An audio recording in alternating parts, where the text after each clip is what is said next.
Hey there guys, today I will be teaching you how to create a Slinky in Blender.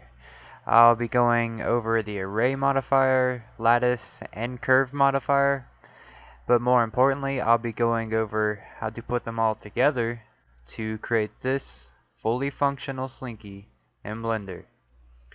It's a very cool technique. I believe no matter what skill level you're at, this will be a video that you should watch, and it will be pretty quick. So just give it a go and let me know what you think. I hope you enjoy this tutorial. The first step is to create one segment that will be multiplied to create all the segments in the Slinky.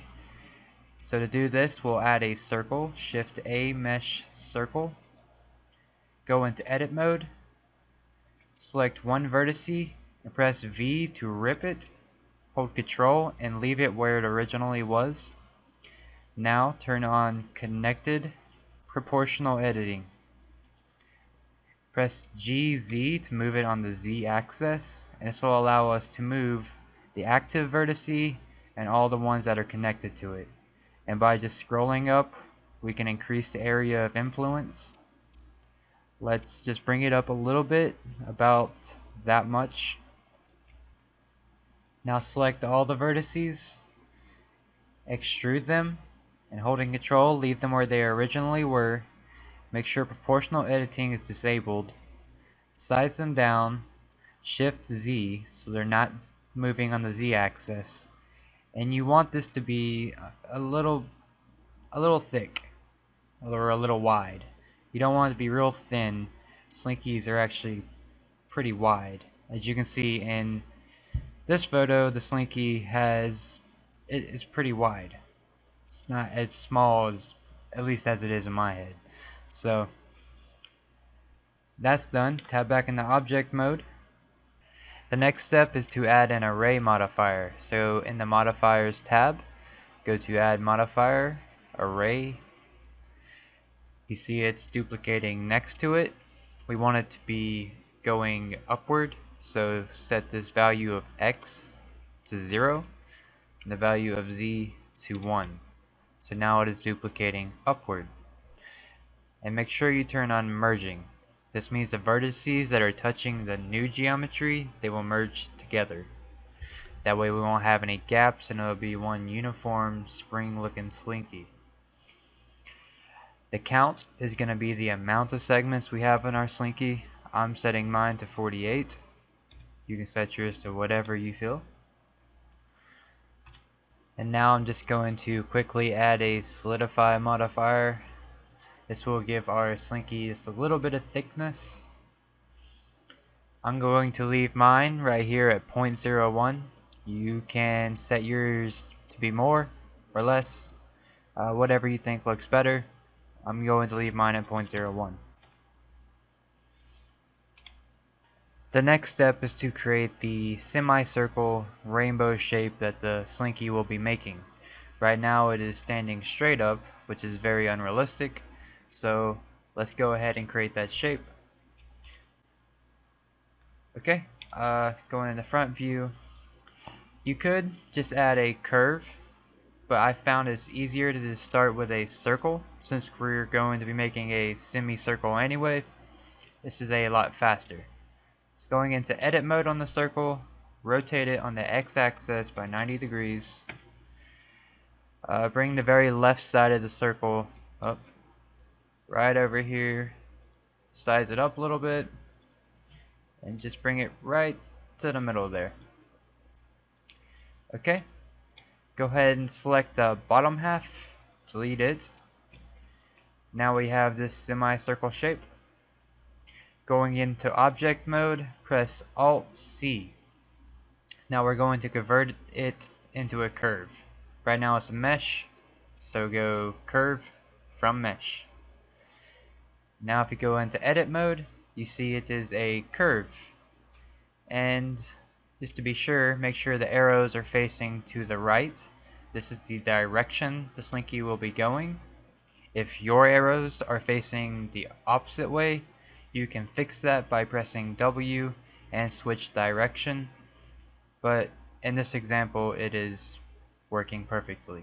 So now that we have our curve, we can click on the Slinky, go to add modifier, and add a curve modifier, and in the object input put, well, it's called circle, but this is the Slinky, and change the deformation axis to Z. So now it's being deformed along the Z axis. Okay, and you notice it isn't filling up the entire half circle. We could turn the array up, but we want 48 segments, right? We shouldn't have to turn that up. That just doesn't feel right. So to fix this, click on the curve modifier, go to the curve properties, and in the curve properties turn on bounds clamp, and then turn on stretch. So now it will fill up the entire curve, so no matter where we move it, it will stretch and stay within the curve. Now for the final step, we're going to stretch the Slinky out, and we're going to make this where more parts of the Slinky have space and others are more condensed. And to do this, we're going to fake it with a lattice. And I'll show you what I mean. I'm going to go ahead and turn off the visibility of the curve modifier. Going into front view, Shift A, add a lattice. Let's pull it up to the middle here and just size it up and try to make it fit, or make the Slinky fit just perfectly in this box. So there we go. Now going over to the lattice properties here, you want to turn the W direction to the amount of segments you have. So I have 48, I'm going to turn the W direction to 48. Now I have the same amount of segments in the lattice as I do in my Slinky. Now clicking on the Slinky, go to modifiers and add a lattice modifier. And in the object input, select the lattice. Now the Slinky will be affected when we make changes to the lattice, but we want it to happen before it bends into this curve. These modifiers here, they all work in order. So it will the array will affect it, then a solidify modifier, then the curve, then a lattice. You want to put the lattice before the curve. That way that it has spacing in it before it bends. Now turn back on the visibility of the curve modifier. Click on the lattice, go into edit mode, and just selecting maybe the top right here. Proportional editing is on. Size it on the Z axis and just keep tweaking it. And as you can see down here in the bottom right, it's starting to condense. Going to grab the middle of the lattice right here, size it on the Z axis. Grabbing the bottom, sizing it on the Z axis. And just really get it condensed in, just like this. You just keep tweaking it until you get an effect that you like.